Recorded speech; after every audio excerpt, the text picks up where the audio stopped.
साधारणतः पुरुषांमध्ये 3 प्रकारच्या लैंगिक समस्या या खूप कॉमनली आढळतात.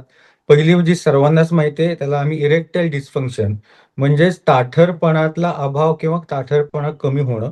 दुसरी म्हणजे प्रीमॅच्युअर इजॅक्युलेशन म्हणजे लवकर वीर्य बाहेर येणं.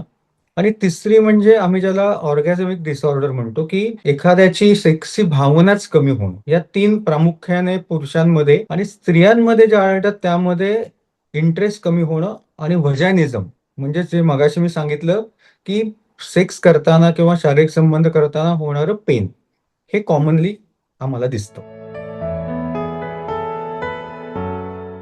लिबिडोचा मराठीमध्ये अर्थ म्हणजे एखाद्याची सेक्सची भावना कमी होणं. हे पुरुषांमध्ये खूप कॉमन आढळतं. बायकांमध्ये शक्यतो मेनोपॉजच्या आसपास म्हणजे जेव्हा एक 35 ची 40 ची एखादी स्त्री होते, तेव्हा निसर्गतः थोडीशी इच्छा कमी होण्यासारखं होऊ शकतं. आणि एक्झॅक्ट ह्याला कुठलीही खरं कारणं नसतात. आणि बरेच वेळा म्हणजे 90 ते 95% रुग्णांमध्ये किंवा पुरुषांमध्ये किंवा स्त्रियांमध्ये खरोखर काही प्रॉब्लेम नसतो, पण मनातली केवळ एक चुकीची कल्पना तयार झालेली असते. त्यामुळे बरेच वेळा लोकांना इरेक्टाईल डिस्फंक्शन वाटतं. ॲक्चुअली ते इरेक्टाईल डिस्फंक्शन नसतं, ते इरेक्टाईल इम्पेअरमेंट असते. त्यामुळे म्हणजेच काय, की त्यांना इरेक्शन येत असतं, पण ते कमी असतं. तर बरेच लोकांना घाबरून जाऊन आपल्याला आता इरेक्शनच गेलं, असं समजून इरेक्शन डिस्फंक्शन झालं की काय अशी शंका असते. जगामध्ये 3 सूत्री फार महत्वाची असतात, जी जर का तुम्ही व्यवस्थित पाळलीत, तर तुम्हाला सेक्सबद्दल नाही किंवा लैंगिक नाही, तर शारीरिक आजार पण कमी होतील.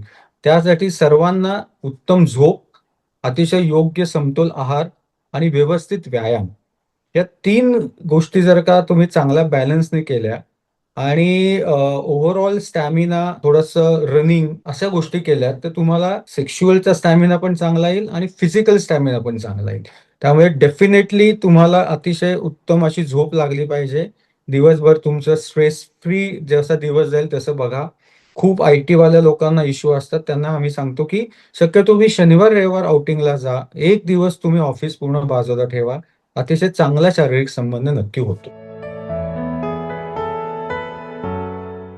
100% होतो. कारण कुठल्याही तुम्हाला एक मी बेसिक ताठरपणा येणं किंवा स्त्रियांमध्ये व्हजायनल डायलेटेशन होणं हे का होतं? जेव्हा कुठलाही पुरुष किंवा कुठलीही स्त्रीला संबंध करायची भावना जेव्हा तयार होते, तेव्हा मेंदू काय करतो? मेंदू पुरुषामध्ये लिंगाला किंवा महिलांमध्ये योनीला सिग्नल पाठवतो आणि तिथे ज्या रक्तवाहिन्या आहेत, त्या मोठ्या होतात थोडक्यात आणि रक्तपुरवठा वाढवला जातो. त्यामुळे पुरुषांना इरेक्शन चांगलं येतं आणि बायकांना व्हजायनाचे डायलेटेशन चांगलं होतं.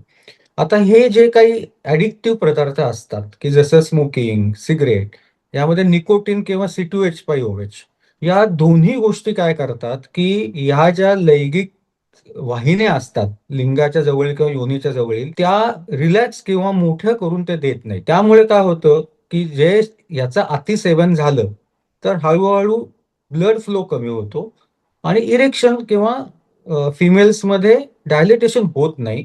त्यामुळे ऑब्व्हियसली सेक्सच होत नाही. त्यामुळे बिलकुल पूर्ण निर्व्यसनी सर्वांनी राहण्याची फार गरज आहे. निसर्गतः चांगला शारीरिक संबंध नक्की होईल.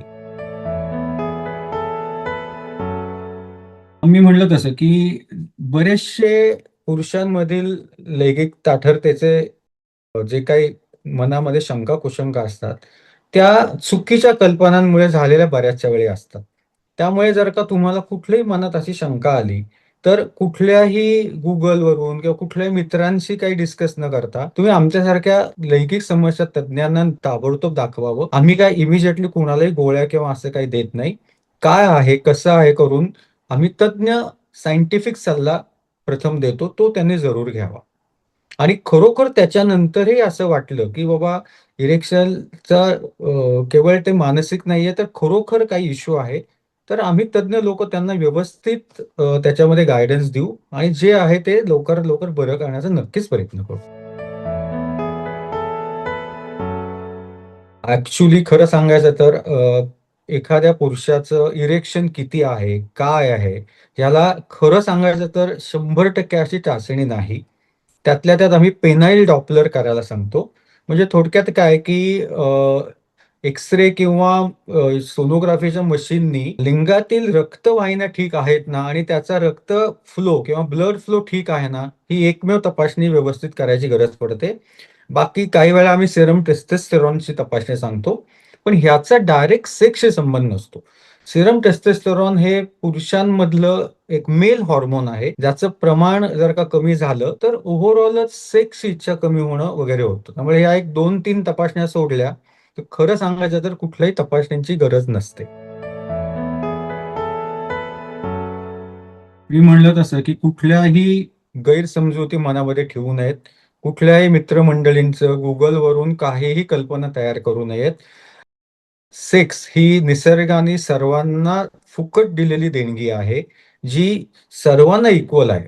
त्यामुळे निसर्गतः तुम्हाला कुठलंही स्त्री किंवा पुरुष एकत्र आल्यास निसर्ग बाकीचं सगळं करतो. त्यामुळे तुम्ही काहीही काळजी न करता फोरप्ले किंवा शारीरिक संबंध करायच्या आधीचा जो पिरियड आहे तो चांगला करा. तुमच्यामध्ये आरामात शारीरिक संबंध नीट होईल. कुठल्याही कशाचीही काळजी करण्याची गरज नसते. त्याच्यातून काही शंका-कुशंका आले तर ताबडतोब तज्ञ डॉक्टरची सल्ला घ्यावा.